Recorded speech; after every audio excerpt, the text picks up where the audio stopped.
আয় আয়, তোর জন্য রেডি করছি সব। আয়, এগুলো সব খাটাখাটনি তোর জন্য ধুয়ে টুয়ে তোকে এখন খাইতে দিব। নে নে নে নে, আয় নে। মনে লাফাই যদি আসে আমার কাছে। নে, একটা দিচ্ছি, খা। খা তো, খা। পারিস কিনা খেতে? হ্যাঁ, দিলাম তো। খাচ্ছিস? আমি মাছটা দেখাচ্ছি তো কেমন করতেছে, মনে হচ্ছে লাফায় আমার কাছে চলে আসবে।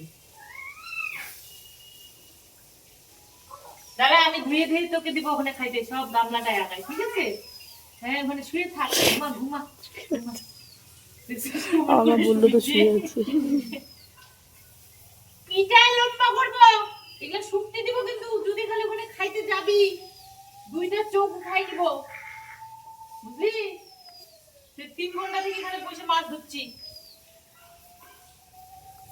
মাছগুলো তোকে দেওয়ার জন্য নে, খাই দে। একদম সত্যি সত্যি বললাম যে শুয়ে থাক, খাবি। তুই সত্যি সত্যি শুয়ে আছিস? নে, হ্যাঁ, খাই দে, বাঁচ। নে, খা। তুইও বাঁচ, আমরাও বাঁচি। খা, সুন্দর করে খা। ভয় পাচ্ছি না আমার এখন।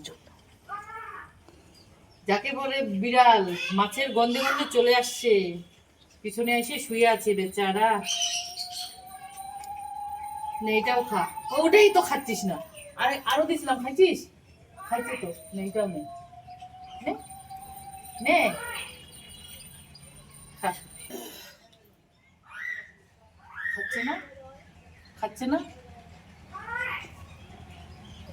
আর চাস না রে, অনেক দিছি। এগুলো এখন আমি বসে বসে খামুগা। একটু মাছ ধুইতে আমার জীবন গেল। একটু সবাই আসো না প্লিজ, আমার মাছগুলা ধুইতে আমি একাই হাঁপাই গেলাম। 3 ঘন্টা থেকে 3 কিলো মাছ, এই জানো তো ছোট মাছ ধুইতে কত কষ্ট। আর তোমরা যদি মাছটাকে ধুয়ে দিয়ে যাও, তো একটা ফেভারিট জিনিস খাওয়াবো, সেটা হচ্ছে শীতল। জানো শীতল কাকে বলে? হয় কিন্তু। আর যারা যারা জানো তারা, তাদের তো জিভার মধ্যে জল আইসে যাবে শীতলের কথা শুনে। আর যারা যারা জানো না, বলবে যে দিদি ভাই কি নাম নিল এটা। তো যাই হোক, শীতলটাও দেখাবো তোমাদের সাথে, যে শীতল কাকে বলে। বানাই আগে, তারপরে। কিন্তু দুঃখের বিষয়, সকালবেলা মাছগুলো নিলাম, মাছ বেচা আসছে, প্রচুর রোদ্রু ছিল। এই মাছ ধুইতে 2 ঘন্টা থেকে মাছ ধুচ্ছি, এখন রোদ কমে গেছে। তো জানি না মাছের কি হালত হবে। যদি মাছটা ভালো করে শুকাইলো, তাহলে তো শীতলটা ভালোই হবে। আর না হলে দুঃখের বিষয়, শুক্তি খেতে হবে।